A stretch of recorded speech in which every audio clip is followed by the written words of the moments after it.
কাল্লা ইন্না কিতাবাল আবরারি লাফি আল্লিয়িন। নেককার বান্দা যারা তাদের জানটা থাকবে আল্লিয়িনের মধ্যে, 7 আসমানের উপর একটি সম্মানিত জায়গা আল্লিয়িন। আর যদি আমি আপনি যদি এই ঈমান ছেড়ে, নেক আমল ছেড়ে যদি আমি আপনি গুনাহের মধ্যে লিপ্ত থাকি, তবুও কিন্তু মৃত্যুটা আসবে কি আসবে না? মৃত্যু কিন্তু সবার কাছে আসবে। নেক আমল করলেও নেককারের কাছেও মৃত্যু আসবে, বদকারের কাছেও কিন্তু মৃত্যু আসবে। পার্থক্য হবে এতটুকু যে আপনি যদি নেককার হন, আপনার জানটা হবে সংবর্ধনাময়, আপনার জানটা থাকবে আল্লিনের মধ্যে, আল্লাহ তাআলার প্রিয় পাত্রে। আর যদি বদকার হয় কোনো ব্যক্তি, তাহলে ওই ব্যক্তির জানটা নেওয়া হবে অত্যন্ত ভয়ঙ্করভাবে কষ্ট দিয়ে, এবং ওই ব্যক্তির রূহটাকে আসমানে যখন নিয়ে যাওয়া হবে, প্রত্যেক আসমানের ফেরেশতারা তাকে বদদোয়া করবে, আর এই দুর্গন্ধময় প্রাণটা কার এনেছো, এই দুর্গন্ধময় নিকৃষ্ট রূহটা কার? তখন ওই ফেরেশতা মালাকুল মউত প্রত্যেক ব্যক্তির, এই খারাপ ব্যক্তির নাম এবং তার বাবার নাম সহ তার দাদার নাম সহ বলতে থাকবে, অমুকের ছেলে, অমুকের ছেলে, অমুকের জান এটা। এইভাবে যখন আল্লাহ তাআলার কাছে নিয়ে যাওয়া হবে, আল্লাহ রাব্বুল আলামিন বলবে, এই বদবখত, এই নিকৃষ্ট ব্যক্তির রূহটাকে 7 তবক জমিনের নিচে সিজ্জিনের মধ্যে রেখে দাও। বলেন নাও। তো বলতেছিলাম ভাইরা আমার, রমজান মাস শেষ হয়ে যাওয়া মানে আমল শেষ নয়, বরং রমজান মাস এটা হলো একটা পাওয়ার হাউস। অর্থাৎ এই রমজানে আমরা পাওয়ার গ্রহণ করেছি ইবাদতের মাধ্যমে। শয়তান বন্দী ছিল, আমরা ইবাদতে করেছি সহজে, ঠিক না? এটার পাওয়ার নিয়ে যেন বাকি 11 মাস আমরা সুন্দরভাবে কাটাইতে পারি, এই জন্য আল্লাহ তাআলা আমাদেরকে রমজান দান করেছেন। সুবহানাল্লাহ বলি। তাহলে আল্লাহ তাআলা চান আমরা জাহান্নামে যাই না জান্নাতে যাই? জান্নাতে যাই আল্লাহ তাআলা এটা চান, এই জন্য আল্লাহ তাআলা আমাদেরকে এরকম রমজান মাস দিয়েছেন। সেই জন্য রমজান মাস মানেই নেক আমল শেষ হয়ে যাওয়া নয়, বরং রমজান মাস মানে হলো এটার আমলগুলো বাকি 11 মাস বহাল রাখা। আমরা প্রত্যেকেই দেখেন, যে ব্যক্তি রমজান ছাড়া নামাজও পড়ে নেই, সেই ব্যক্তি রমজানে 5 ওয়াক্ত নামাজ পড়েছে। যে ব্যক্তি অন্য মাসে নফল নামাজ কোনো সময় পড়েনি, কিন্তু রমজান মাসে হলো 2 রাকাত হলেও প্রতিদিন পড়েছে। অন্য মাসে কোরআন তেলাওয়াতের ধারে কাছে যায়নি, কিন্তু রমজান মাসে সে কোরআন তেলাওয়াত করেছে।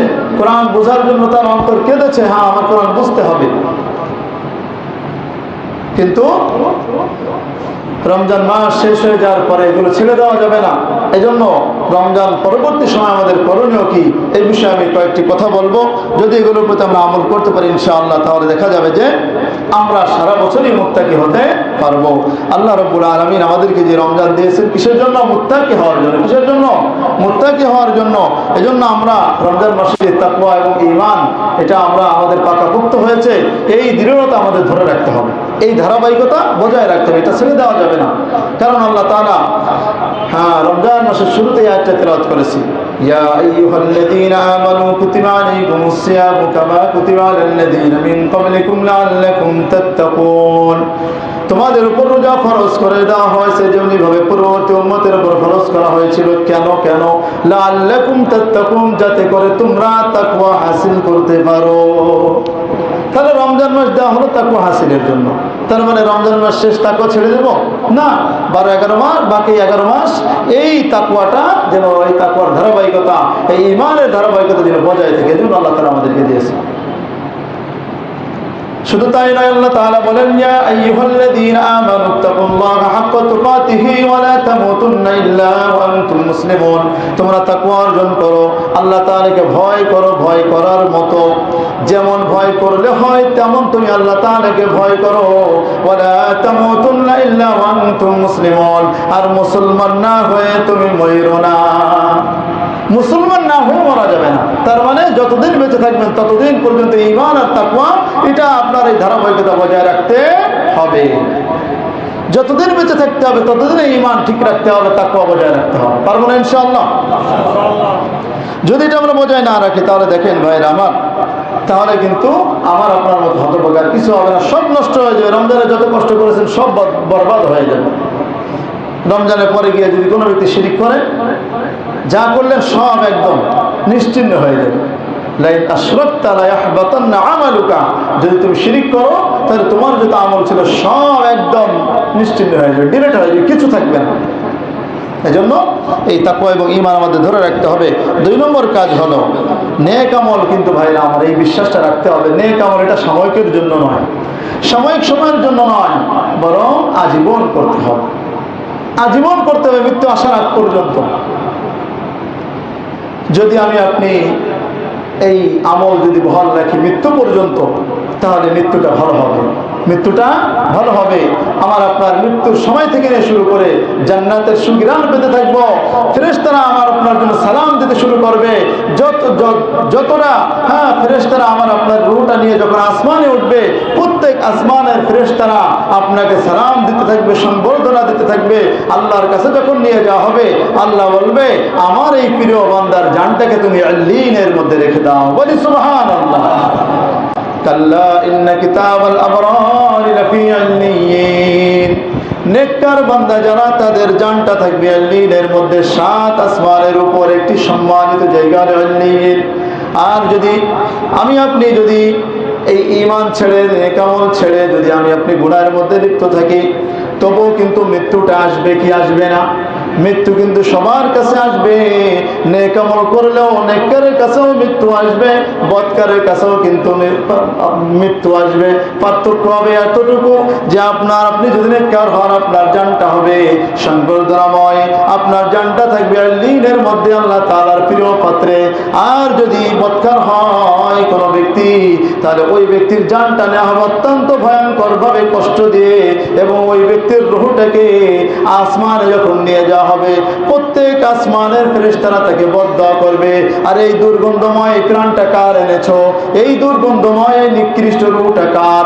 তখন ওই ফেরেশতা মালাকুল মউত প্রত্যেক ব্যক্তির, এই খারাপ ব্যক্তির নাম এবং তার বাবার নাম সহ, তার দাদার নাম সহ বলতে থাকবে, অমুকের ছেলে, অমুকের ছেলে, অমুকের জান এটা।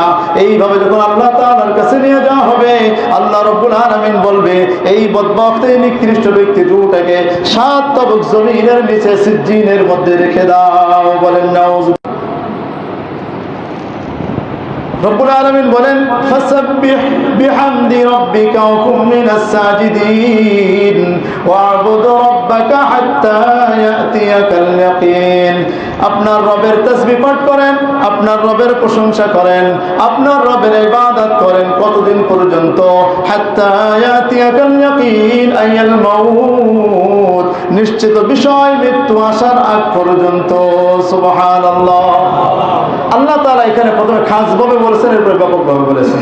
নিয়ম হলো যে আত-তা'মীম বা'দা আত-তাখসিস, খাসভাবে বলার পরে ব্যাপকভাবে বলা হলো। তাসবিহ পাঠ করো, আল্লাহ তাআলার কাছে আল্লাহ তাআলার প্রশংসা করো, এরপরে আবার বলা হচ্ছে ব্যাপকভাবে আল্লাহ তাআলার ইবাদত করো। সবগুলোই তো ইবাদত। কতদিন পর্যন্ত? মৃত্যুর আগ পর্যন্ত, মৃত্যু আসার আগ পর্যন্ত ইবাদত চালিয়ে যেতে হবে। প্রিয় ভাইরা আমার, আর যদি আমি আপনি মৃত্যুর আগ পর্যন্ত যদি ইবাদতে না কাটাই, যদি হেলাই ফালাই কাটাই, গুনাহের মধ্যে কাটাই, তবুও কিন্তু মৃত্যু আসবে কি আসবে না? মৃত্যু আসবে, কিন্তু আফসোস করতে হবে, জাহান্নামে যেতে হবে। আর জাহান্নামে যখন যাবে মুসলমান, তখন জান্নাতীরা কিন্তু কথোপকথন করবে জাহান্নামীদের সাথে, ও ভাই, একসঙ্গে তো দুনিয়ার মধ্যে আমরা একসঙ্গে চা খেয়েছি, একসঙ্গে কত ঘুরেছি, কিন্তু আমার অবস্থান জান্নাতে, এত সুন্দরময় জায়গা, কিন্তু তোমার স্থানে তো নিকৃষ্ট জায়গায় জাহান্নামে কেন? মা সালাকাকুম ফি সাকার, বন্ধু, তোমাকে কোন জিনিস তোমাকে সাকার নামক জাহান্নামে ফেললো? তখন ওই জাহান্নামের জবাব দেবে, ক্বালু লাম নাকু মিনাল মুসাল্লিন। জাহান্নামীরা তখন বলবে, ভাই, দুনিয়ায় ছিলাম, আল্লাহ তাআলা আমাদের উপর নামাজ ফরজ করেছিল, রমজান মাসে একটু পড়েছি, রমজান মাস শেষ আবার টুপি পাঞ্জাবি রেখে নামাজ ছেড়ে দিয়েছিলাম, নামাজের ধারের কাছে যাইনি, মুসল্লি হতে পারে নাই। যারা নিয়ত করতেছে যে রমজানের পরে নামাজ ছেড়ে দেব, তাদের অবস্থা কিন্তু একটু চিন্তা করে দেখেন। জাহান্নামে যাওয়ার অন্যতম কারণ হলো নামাজ না পড়া।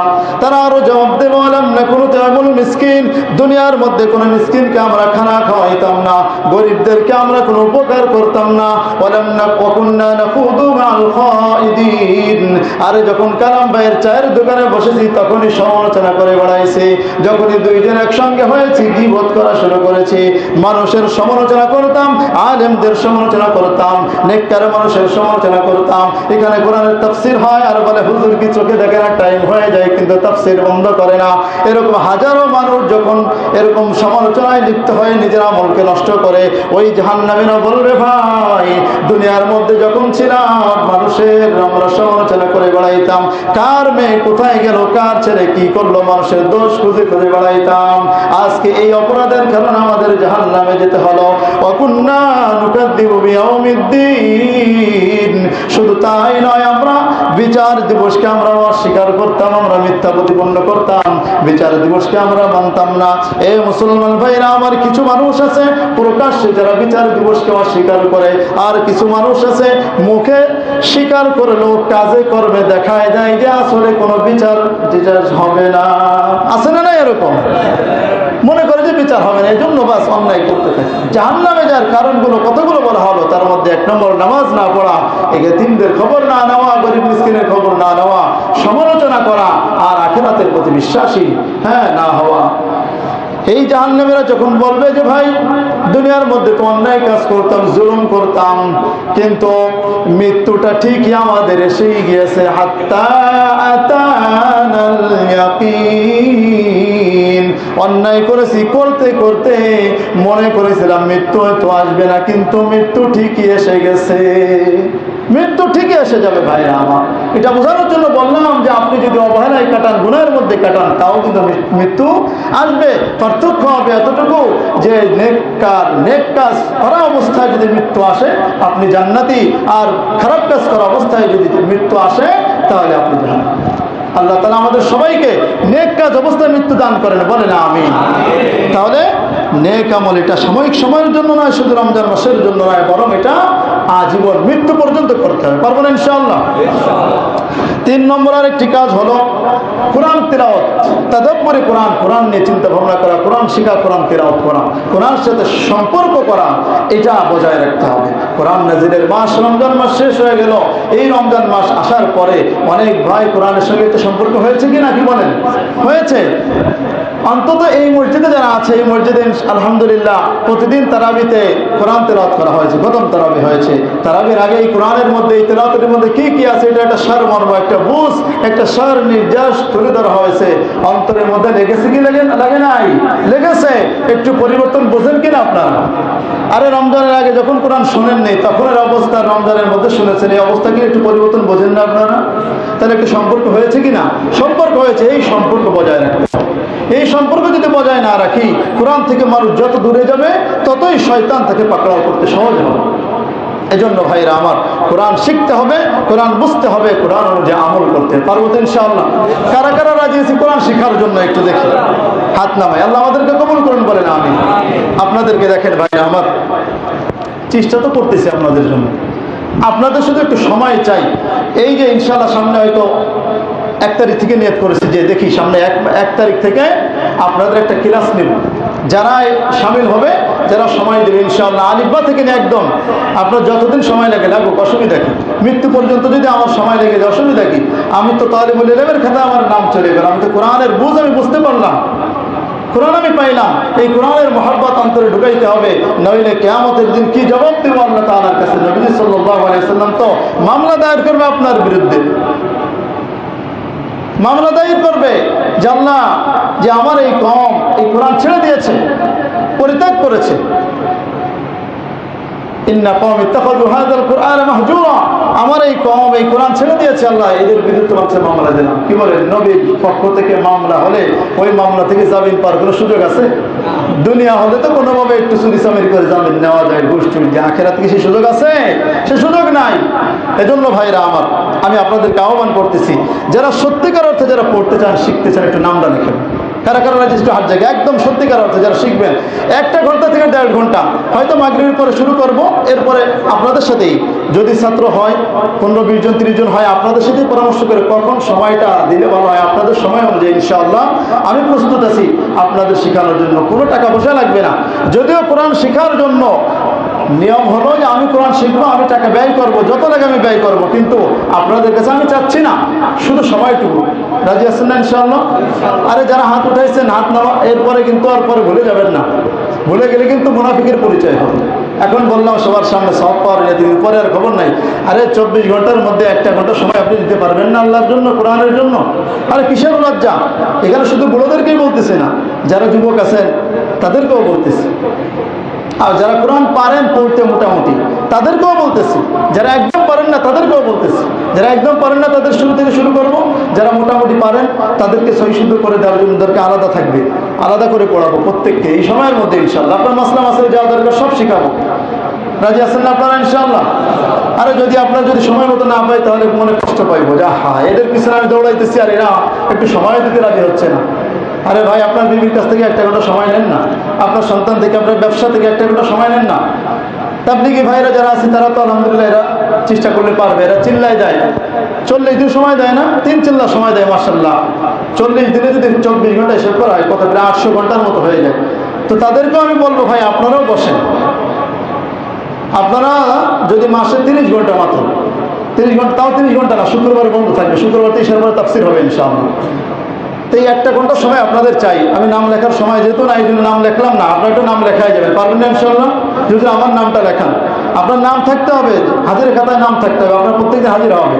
যদি কোনো সমস্যা থাকে আইসা হাজিরাটা দিয়ে চলে গেলেন, যে আজকে একটু সমস্যা আছে, ছুটি নিয়ে চলে গেলেন, নাম্বার থাকবে, ফোন দিলে আজকে থাকতে পারতেছে না, কিন্তু আপনি নামটা রাখেন, দেখেন এতে ফায়দা হবে ইনশাআল্লাহ। তো যাও বলতেছিলাম ভাই, সময় শেষ, আমি আর সংক্ষিপ্তভাবে এটা শেষ করে দেবো। দেখেন আল্লাহ তাআলা আয়াতের মধ্যে বলেন, যারা ইন্নাল্লাযীনা ইয়াতলুনা, ইন্নাল্লাযীনা ইয়াতলুনা কিতাবাল্লাহি ওয়া আকামুস সালাতা ওয়া আনফাকু মিম্মা রাযাকনাহুম সিররান ওয়া আলানিয়াতান ইয়ারজুনা তিজারাতান লান তাবুর, যারা কোরআন তিলাওয়াত করে, কোরআন শিখে এবং নামাজ কায়েম করে, নামাজ পড়ে, আল্লাহর রাস্তায় খরচ করে, তাদের জন্য এমন একটা ব্যবসা রয়েছে যে এই ব্যবসাটা কখনোই লস হওয়ার কোনো সুযোগ নাই। কে বলতেছেন? আল্লাহ তাআলা। লিওয়াফিয়াহুম উজুরাহুম, আল্লাহ তাআলা তাদেরকে পরিপূর্ণরূপে প্রতিদান দিবেন। সুবহানাল্লাহ। এই কাজগুলো আমরা করবো ইনশাআল্লাহ, কোরআনের সাথে সম্পর্ক করব। এরপরে নফল ইবাদতের যে অভ্যাস আমরা করেছি, অভ্যাস আমরা ছাড়বো না। দান সৎকার যে অভ্যাস ছিল এটা আমরা ছাড়বো না। দোয়া ইস্তিগফার আমরা অবিচল থাকবো। আর একটা কথা হলো সৎসঙ্গ গ্রহণ করা, অসৎসঙ্গের কাছেও আমরা যাব না। হারাম থেকে বিরত থাকবো, সব ধরনের হারাম আমরা থেকে বিরত থাকবো। আর আত্মগঠন এবং নেক আমলের ধারাবাহিকতাটা আমরা অবশ্যই বজায় রাখবো। পারবো তো ইনশাআল্লাহ? তাহলে এই রমজান পরবর্তী আপনার এই আমলগুলো আমরা অবশ্যই করব। আর যেহেতু ভাইরা আমার আগামীকাল ইনশাআল্লাহ ঈদ হচ্ছে, আর আজকে যেহেতু ঈদের রাতে প্রিয় ভাই গুনার মধ্যে লিপ্ত হবেন। হাদিসের মধ্যে আছে যে মান কামা লাইলাতাল ঈদাইন মুহতাসিবান লিল্লাহ লাম তামুত কলবুহু ইয়াওমা তামুতুল কুলুব, যেই ব্যক্তি ঈদের রাতে ইবাদত করবে আল্লাহর সন্তুষ্টির জন্য, ওই ব্যক্তির অন্তর কিয়ামতের দিন, যেদিন অনেক মানুষের অন্তর মারা যাবে, সেদিন ওই ব্যক্তির অন্তর মরবে না। সুবহানাল্লাহ। এজন্য আজকের রাত, রমজান শেষ হয়ে গেল, আজকের রাতটা, ঈদের রাতটা অনেক গুরুত্বপূর্ণ, আমরা ইবাদত করব। আর ঈদের দিনের কিছু করণীয় আমি সংক্ষিপ্ত 1 মিনিটের মধ্যে শেষ করে দিচ্ছি ইনশাআল্লাহ। ঈদের দিনে আমাদের কিছু করণীয় হলো যে সকালবেলা ঈদ উল ফিতরের দিন নবী সাল্লাল্লাহু আলাইহি ওয়াসাল্লাম কিছু না খেয়ে বের হতেন না, কিছু মিষ্টি জাতীয় জিনিস খাইতেন। এজন্য আমরা খেজুর পারি, সিমাই পারি, যা পারি আমরা কিছু খেয়ে তারপরে বের হব। ভালোভাবে গোসল করা, সুগন্ধি ব্যবহার করা, আতর ব্যবহার করা। অনেক মসজিদে, সৌদি আরবতে এমন অবস্থায় মসজিদে ঢুকলেই শুধু ঘ্রাণ পাওয়া যায়, আর আমাদের দেশে তালাশ করেও পাওয়া যায় না। আমরা সুগন্ধি বেশি বেশি ব্যবহার করি, সুন্নাত এটা। সুগন্ধি মসজিদে অনেকে দেখা যায় যে খাম্বায় লাগাই দিয়ে যায় তারা। তো আমরা সুগন্ধি কিনবো, সুগন্ধি ব্যবহার করবো ইনশাআল্লাহ। আল্লাহ তাআলা আমাদেরকে তৌফিক দান করে, বলেন আমিন। মিসওয়াক করা সারা বছরের আমল, যদিও কিন্তু ঈদের দিন খুব গুরুত্বপূর্ণ, গুরুত্ব দিয়ে আমরা আমল করবো। সদকায়ে ফিতর আদায় করতে হবে ঈদের নামাজের আগে, ভালো করে মনে রাখবেন। সদকায়ে ফিতর অবশ্যই ঈদের আগে আদায় করে দেবেন। যারা আদায় করে দিয়েছি বা আজকে আদায় করে দেবো তো ভালো, বাকি ঈদের নামাজের আগে আর কোনো বাকি রাখবো না। উত্তম পোশাক পরিধান করবো, পুরাতন কাপড় যদি থাকে ওর মধ্যে সবচেয়ে ভালো যেটা সেটা পরিধান করবো, আর নতুন কাপড় হলে তো ভালো, আলহামদুলিল্লাহ।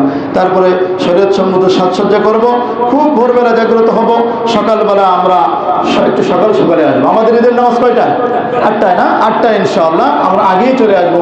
কি আগে আসবো, কিছু দিনই আলোচনা হবে ইনশাআল্লাহ। ঈদের ফজিলত, ঈদের দিনের কিছু ইতিহাস নিয়ে আলোচনা করা হবে ইনশাআল্লাহ। আমরা আগে আসবো, পায়ে হেঁটে আসবো। এক রাস্তা দিয়ে যাওয়া, আরেক রাস্তা দিয়ে আসা সম্ভব হলে, তা সম্ভব না হলে রাস্তার এক পাশ দিয়ে যাওয়া, আরেক পাশ দিয়ে আসা। এই মোটামুটি ঈদের দিনের সুন্নাতগুলো আমরা অবশ্যই পালন করব। ঈদের দিনে একটা বিষয় হলো, সাহাবীরা যখন দেখা হইতো তখন একজন আরেকজনকে বলতো তাকাব্বালাল্লাহু মিন্না ওয়া মিনকুম, আল্লাহ তাআলা তোমার এবং আমার পক্ষ থেকে সকল নেক আমল কবুল করুন। কিন্তু ওই যে কোলাকুলি করি, কোলাকুলি করার নিয়ম হলো যে অনেকদিন পরে একদিন সাথে দেখা হলো, কোনো অসুবিধা নেই, কোলাকুলি করেন, কিন্তু ঈদের দিনকে কেন্দ্র করে কোলাকুলি করা ঈদের দিনের আমল নয়, ঈদের দিনের আমল নয়, সারা বছরের আমল। বুঝে আসছে বিষয়টা? একটু বিরত দিয়ে সাক্ষাৎ হলে তার সঙ্গে কোলাকুলি করা যায়, মহানাকা করা যায়, তো করবেন, অসুবিধা নাই, কিন্তু সেটা এই ঈদের দিনের আমল মনে করা যাবে। এমনি সবাই ভাই অনেকদিন পরে দেখা হলো, আলহামদুলিল্লাহ, বাস কোলাকুলি করলেন মহাব্বতের জন্য, কোনো অসুবিধা নেই। বুঝে আসছে মাসালা? হ্যাঁ, উল্টা পাল্টা বুঝবেন না, সঠিকটা বোঝার চেষ্টা করি আমরা ইনশাআল্লাহ। আর একটা বিষয় হলো, ঈদের দিন প্রিয় ভাইরা আমার, আমরা গরিব দুঃখের একটু খোঁজ খবর নেব, আত্মীয় স্বজনের খোঁজ খবর নেব, আত্মীয় স্বজনের বাড়ি যাব। হ্যাঁ, আত্মীয় স্বজনের বাড়ি সম্পর্ক রাখলে হায়াত বৃদ্ধি পায়। সুবহানাল্লাহ। আল আদাব ওয়াল মুফরাদের মধ্যে ইমাম বুখারী রাহিমাহুল্লাহ হাদিস এনেছেন, যে ব্যক্তি চায় যে তার হায়াত বৃদ্ধি পাক, সেজন্য তার আত্মীয়ের সঙ্গে সম্পর্ক বজায় রাখে। আল্লাহ তাআলা আমাদেরকে তৌফিক দান করেন, আমিন। আখির দাওয়ানা